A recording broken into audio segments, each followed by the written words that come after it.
Ở phía tây có một nơi chắc chắn rất an toàn, chi bằng hai vị tới đó nghỉ ngơi trước đã. Mao Tử, việc ông hứa với đại ca tôi đã xong rồi, hẹn ngày tái ngộ. Huynh định đi đâu đấy? Mao Tử có ý tốt để Hoài không dưỡng thương và suy nghĩ kế hoạch, nhưng anh ta lại lập tức lên đường đi luôn. Không cần giúp đỡ ư? Phong thái này nhìn là biết máu mủ đầy mình với chủ nhân rồi. Mao Tử nhìn theo bóng dáng của Hoài không mà ngỡ như là Hoài Diệt vậy. Dù biểu hiện có khác nhưng thoáng đâu đó trong tính cách anh ta giờ đây cũng giống như đại ca của mình.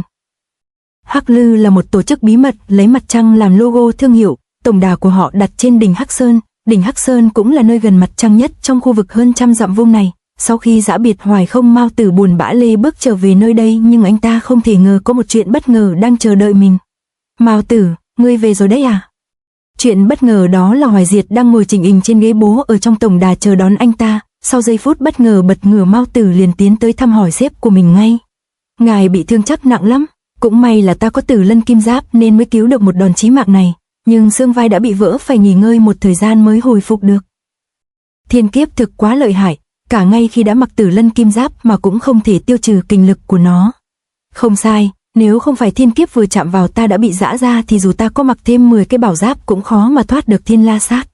Hoài không dù không xem cái chết ra chi nhưng nhớ lại sự ngụy dị của thiên kiếp trong lòng không khỏi phát lạnh. Sao cơ, thiên kiếp bị giã ra á? Đúng vậy, thu hoạch lớn nhất lần này chính là ta đã phát hiện ra được thiên kiếp cũng có khuyết điểm chí mạng. Chủ nhân đã bình an, vậy thì thuộc hạ lập tức đuổi theo để thông báo cho Hoài không và Bạch Linh biết cho hai trẻ nó mừng. Không cần đâu, cứ để cho bọn họ tưởng là ta đã oằng.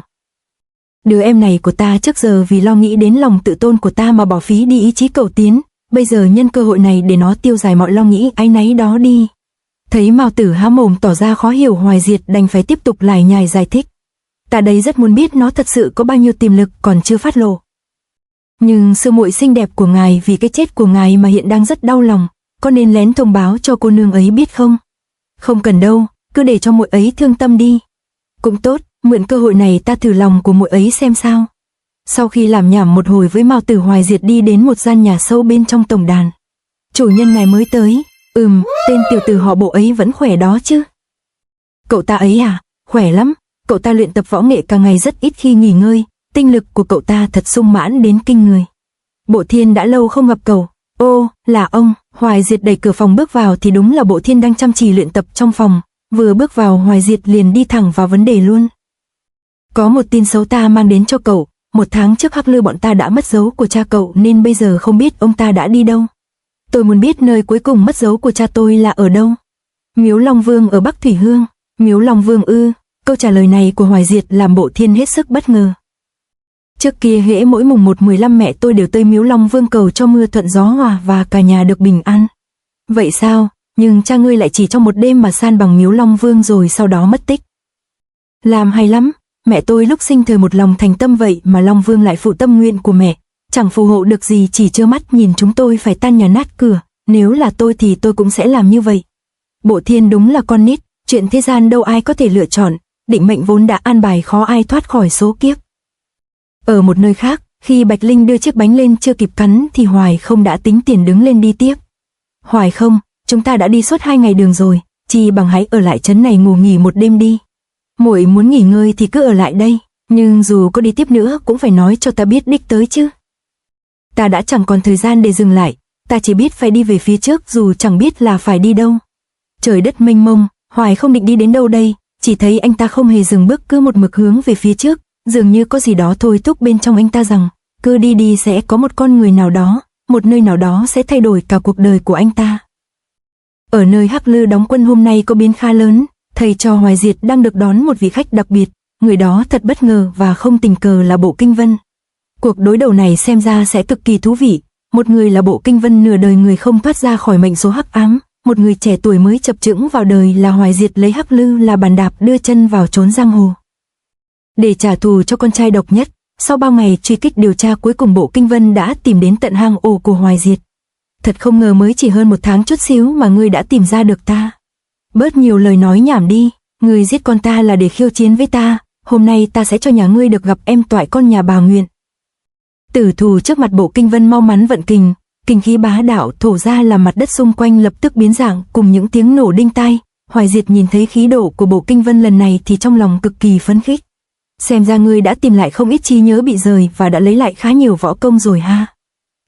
Là cha đã tới.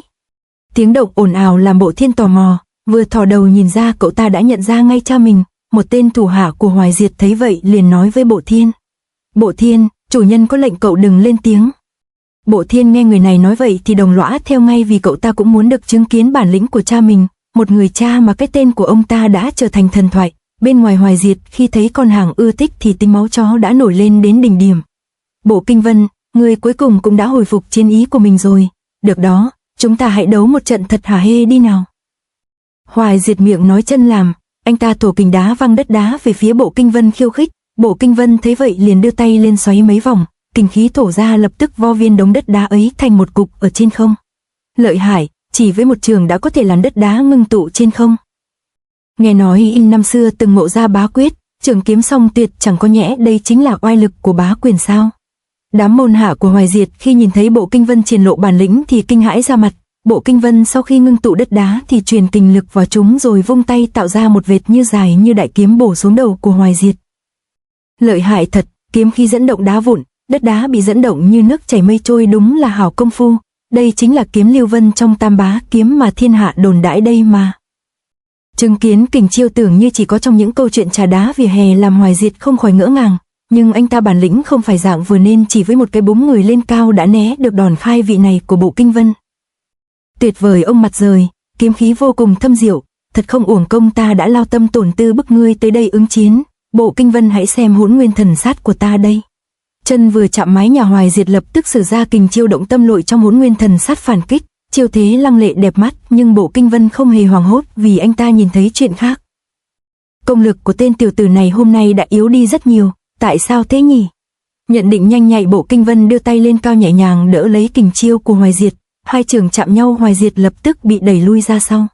Khốn kiếp thật, hắn dám tiếp hời hợt một chiêu này của mình. Nhưng Hoài Diệt chẳng bực bội được lâu vì thân hình vừa dừng lại trên không thì trên đầu của anh ta Bộ Kinh Vân đã ở đó từ khi nào rồi. Bộ Kinh Vân lột bỏ áo choàng đồng thời sử ra một tuyệt chiêu trong bài vân trưởng, đó chính là Ương Vấn Thiên Giáng. Đây chính là một chiêu trong bài vân trưởng năm xưa độc bộ võ lâm đây mà. Chiếc áo choàng quán đầy kình lực tạo ra hình tướng một bàn tay khổng lồ áp xuống làm Hoài Diệt không khỏi thất kinh.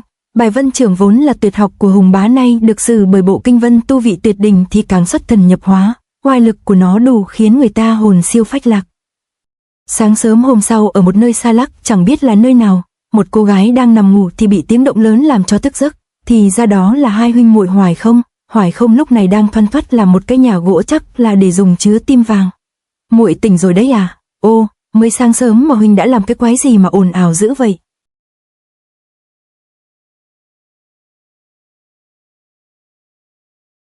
To be continued.